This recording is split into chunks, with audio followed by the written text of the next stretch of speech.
How are we feeling about the Denver Nuggets right about now? Remember, it was just 2 seasons ago that they stormed through the postseason to capture an NBA championship. They just obliterated everybody, and they were being heralded as the new dynasty. And Nikola Jokić was being put on the Mount Rushmore of NBA greats. But then last year, they were knocked out in the second round. Now you can blame injuries, depth, matchups, what Jokic feeds his horses. But the thing is, as we head into this upcoming season, there are still lots of questions to answer. So I want to take a deep dive into this Nuggets roster. Should we be concerned, or is it simply a case of Denver being underestimated once again? Real quick though, thanks for checking out the Half Court Report today. My name is Troy. Make sure you drop a like on this video and hit subscribe so you never miss another NBA video from me, coming at you with some of the hottest NBA content that you are going to find on YouTube. So in today's video, I want to go through an article from Tony Jones over at The Athletic. I'm going to talk about that, and I'll offer some of my own thoughts along the way too. I'm going to link Tony's article in the description. So let's get into it. Jones says that after almost an entire offseason, the Nuggets seem to be in the same place as when the season ended. And that is a team that's capable of winning a title, but with some warts. They can get to the finals, but they're going to need the right luck to make it happen. So it's fair to question the Nuggets after they lost starting shooting guard Kentavious Caldwell-Pope to unrestricted free agency and the Orlando Magic. It's also fair to worry about Denver's salary and the way it was hamstrung by the first and second aprons this offseason. As a reminder, crossing those aprons brings substantial penalties. And it's fair to wonder whether Christian Braun, Russell Westbrook, and second-year man Julian Strawther can make up for the sizable two-way impact KCP had on games on a nightly basis. But two things remain true. Nikola Jokić is one of the best basketball players in the world, and he is on this Nuggets roster, so you always have a chance. As long as Jokic remains healthy, the Nuggets should find 50 wins during the regular season. They should also garner a top 4 seed once the playoffs begin. And it's not inconceivable to think they can win it all yet again if they're playing their best basketball at the right time. When that happens, Denver is basically unbeatable. So the Nuggets will once again have one of the best, most efficient, and most experienced starting lineups in the NBA. And when the games get close, when possessions matter, Denver's two-man game of Jokic and Jamal Murray will once again be among the most potent matchups in the league.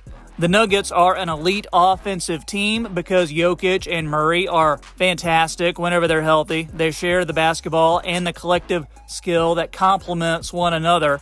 But losing KCP does hurt here because of his timely shooting, his offensive self-awareness, and because of his ability to move without the ball.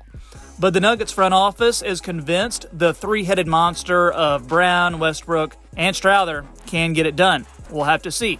One thing to keep an eye on, though, is the health of Jamal Murray. We just saw it in the Olympics. He looks hampered off the dribble. He doesn't have that same scoring burst. This is important because if the last 2 years have proven anything, it's that Jokic represents the Nuggets' floor while Murray is the Nuggets' ceiling.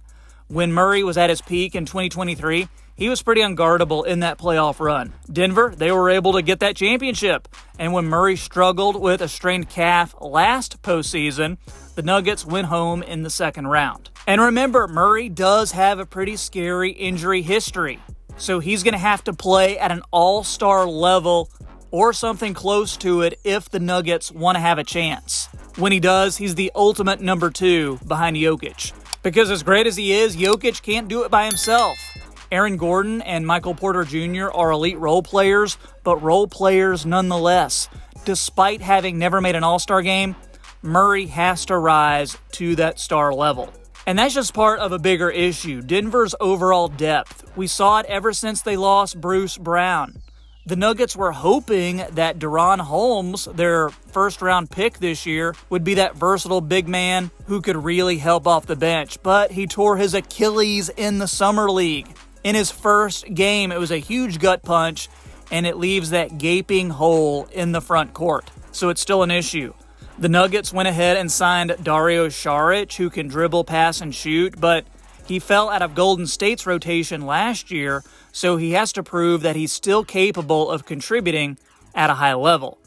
Because of Deron Holmes' injury, Saric is going to have a bunch of chances to prove himself in Denver's rotation, and his importance to that Nuggets roster is bigger than we previously thought when he was signed. If Saric can't deliver with that second unit, that means Aaron Gordon is going to have to see more minutes playing that backup 5 spot, and that's a role that's going to physically take its toll on anybody, especially when you're undersized for that position like Aaron Gordon is. And then you've got Russell Westbrook, who is expected to come off the bench, just like he did with the Clippers. So you're going to have to rely on his ability to make a positive impact on that second unit, and that's going to tell a lot of how Denver's season will ultimately go.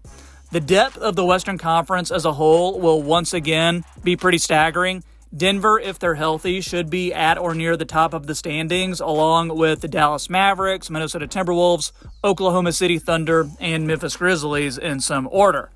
What does it all mean for Denver, though? It's the mixture of a marathon and a sprint for the Nuggets. The sprint will be needing to win a bunch of games. The marathon will be that they need to stay healthy and fresh while doing so, all while potentially short on depth. It makes for what could be a fascinating season for Denver, and fans are hoping that they're going to be able to maximize Jokic's prime years and bring another title to the Mile High City. Guys, that's what I think. I want to hear what you think in the comments. Since you've watched this far, make sure you drop a like for the YouTube algorithm and hit that subscribe button too. You know, I talked about the Memphis Grizzlies just a minute ago, and guys, this team is being slept on in a big, big way. You may have forgotten about him, but there's a guy named Ja Morant who's going to be coming back at full strength next season. They also drafted 7'5" monster Zach Edey, who's going to be setting screens and playing pick and roll with Ja for days. And then you got Desmond Bane, Jaren Jackson, Marcus Smart. This team is deep. Did a whole video breaking down this team. Make sure you check it out. Let me know what you think, and I will catch you next time on the Half Court Report. Have a great day.